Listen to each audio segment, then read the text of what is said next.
Hello YouTube! I'm Pinstar and this is Pinstar Plays Mechabellum, another casted game here. This time up against Jor here, who, I guess this is a little bit of a deja vu because they went with Elite Specialist. And, well, if we're going to go for the full route of deja vu, I remember I was pondering the Typhoon Specialist, but no, I went Marksman Specialist. I do like the Marksman Specialist. I don't think they're like the, insta pick the minute they show up. I do also like this unit composition. Got my guys, the Stormcallers are slow moving, the Fangs are slow moving, so my army sticks together. And we are up against Steel Balls and also Fangs for them. And they have teched into Crawlers. Which, pretty standard opening. Crawlers good against the Stormcallers to get into there real quick. As far as what they go for, yeah, they have a set of Crawlers over here and a set of Crawlers here. Anticipating the Crawler play, I go for Arc Lights. Arc Lights to mop up the Crawlers, Arc Lights to mop up the these guys, the Fangs, as they arrive here. Not so good against the Steel Balls. Steel Balls are good against them, but I figure, you know what? I'm going to get some Marksmen next round, and they can pick off the Steel Balls. And then, the Steel Balls also get gummed up fighting my Fangs, because that is terribly inefficient for them, and the Fangs can certainly wear down the Steel Balls just with all their shots, since they all are going to be firing the minute they get into range. And Steel Balls need to get in close, so minor counter to the Steel Balls with the Fangs.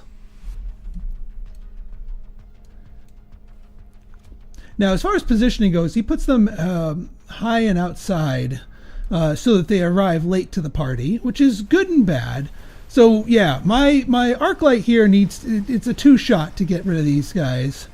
And then, he does his job, but he quickly falls to the Steel Balls. So I know I'm going to have to reinforce this side pretty quickly. Luckily, my Stormcallers are battering them down, and they're wasting their time. Now, one of them does survive, and he's too close for my guys to fire, but they do get an assist from the other squad of Stormcallers.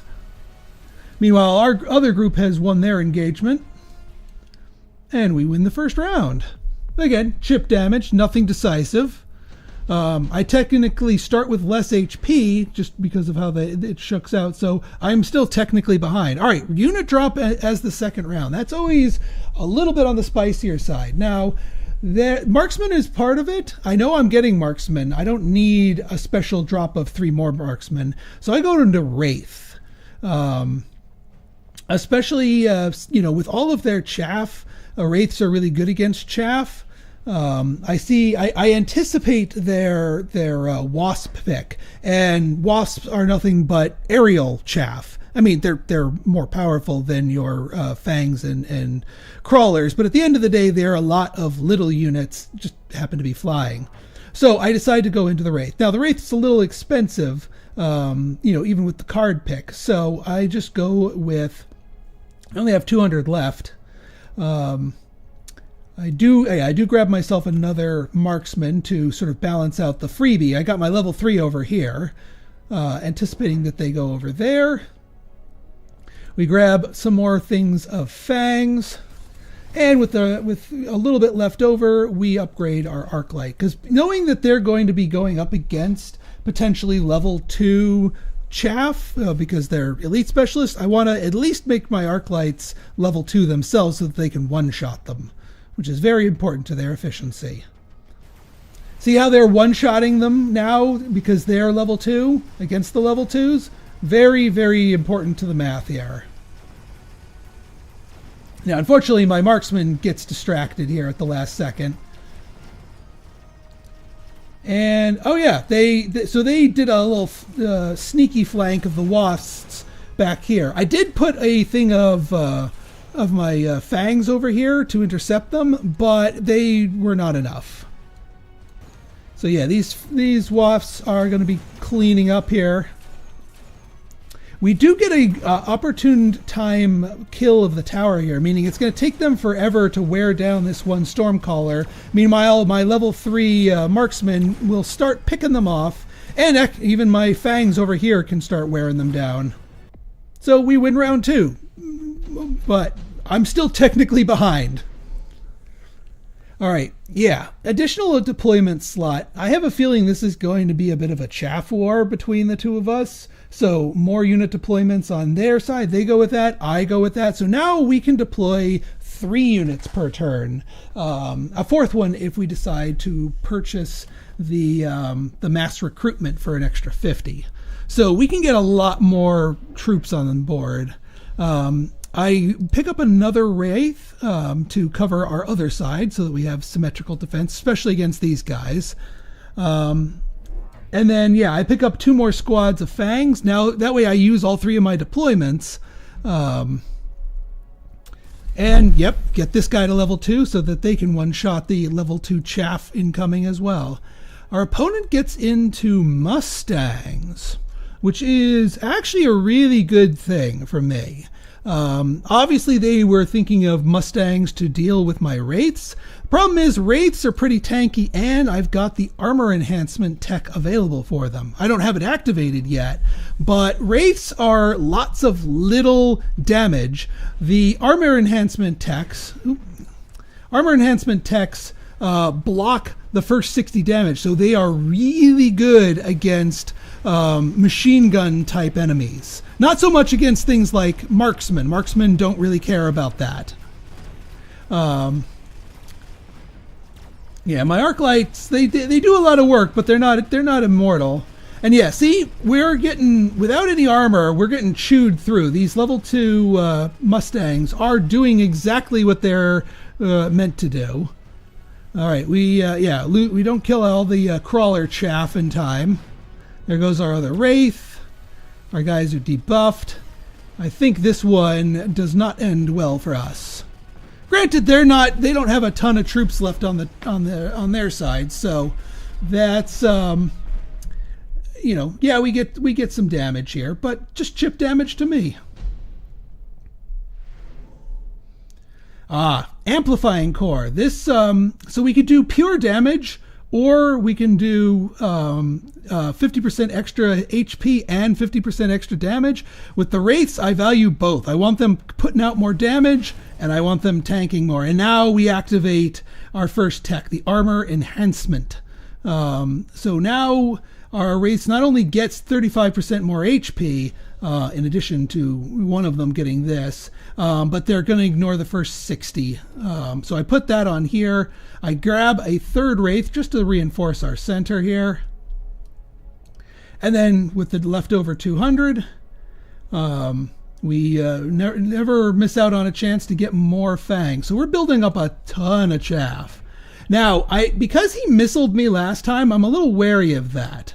So I don't know that he just put these 2 missiles here, but anticipating more missiles to the front, I put these squads up front as sort of sacrificial lambs so the missiles don't damage multiple units or damage my Arclights, because I do need them to stick around. So yeah, they instantly go off. They, kill these squads, but that's okay. They did their job of protecting my stuff, and now he knows that I've got their. I'm kind of absorbing any sort of missiles that might show up early. These crawlers are pretty nasty here. We do finish off their stuff. They do eventually take down my one Wraith that's over there. These 2 Wraiths have sort of clumped up together here. Punch through their thing. So we're stronger on this side. They're stronger on that side. Luckily, their tower kill happens when most of my troops are far away from them, meaning that the debuff wears off by the time we re-engage with the remaining forces of their side. Pop that last steel ball. There goes their other tower. Just in time to farm up some extra XP. Now we're starting to do some more damage. Each of those Wraiths left over are kicking in for 3. So haste module is a good one. We're sort of leaning on our wraiths. Wraiths aren't that fast, so we go for extra speed plus a 40% attack boost. Why not? Let them do their thing. Move fast, hit hard, all that good stuff. They go for subsidized steel balls. That doesn't bother me. So we level up our Wraith here. So now this is level 2, which doubles the HP and the damage output, along with all these goodies. This one gets to level 2 as well, and I believe I put our haste module there. They've got 2 sets of their wasps over here, one of which they gave this thing to, but that's all right. We're pretty good because wasps do a lot of little damage, so my armor is pretty good against them. Not quite as effective as they are against, say, the Mustangs. And yeah, look at that. They do the missile interceptors. And what do? I sell one of my storm callers because I'm like, you know what? They've got Mustangs ready to go. I'm not going to go investing too much into these. And why not? So I actually sell one of the things that they just paid $200 for a tech against. They also do the jump drive on the wasp, which lets them move them out of there. They know this flank is no longer any good. They also do invest into some tarantulas. Not sure where they're going with that. I mean, tarantulas are good against fangs, so I'll give them that. All right, here comes all of these guys.